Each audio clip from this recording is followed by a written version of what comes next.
CITU రాష్ట్ర committee ఆధ్వర్యంలో రాష్ట్ర వ్యాప్తంగా అన్ని కలెక్టర్ కార్యాలయాల ముందు ఒక్కరోజు ధర్నా కార్యక్రమం నిర్వహిస్తాం.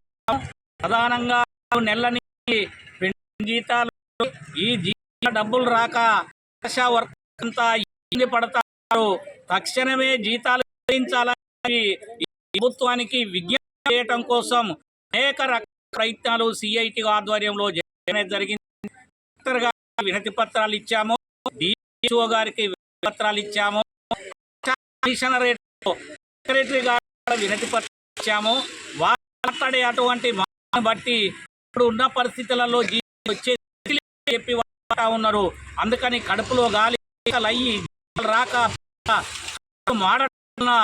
మాట్లాడుతున్నటువంటి ఆశకారులంతా కదం దొక్కి రంగాన దూకారు. కాబట్టి ప్రభుత్వం వచ్చినటువంటి ప్రభుత్వం సమావేశం మంత్రి గారు వర్గం తక్షణమే పరిశీలించి జీతాల పరిష్కరించాలని చెప్పి విజ్ఞప్తి ఉన్నాం. అదేవిధంగా ఆశాలకు అంగన్వాడీలకు 18 రూపాయల జీతం అని చెప్పి ప్రభుత్వం ఎన్నికల ముందు చెప్పింది. అది అమలు చేసినటువంటి ఉంది. ఆశాల సొంత డబ్బు అంటే 32 రకాల రిజిస్టర్లు కొనుగోలు చేసి రాస్తా ఉన్నారు. కాకుండా రిజిస్టర్లను కోరుతా ఉన్నాం.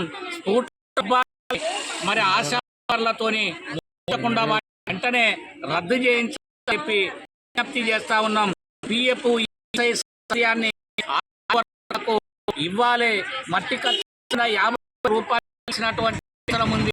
రిటైర్మెంట్ బెనిఫిట్ కింద 5 లక్షల రూపాయలు, అదేవిధంగా ఇన్సూరెన్స్ సౌకర్యం 5 లక్షల రూపాయలు భద్రత కల్పించాల్సినటువంటి అవసరం ఉంది. ఇటువంటి డిమాండ్ల మీద ఈ ఆందోళన అవుతా ఉన్నది. ప్రభుత్వం పరిష్కరించాలని సిఐటి విజ్ఞప్తి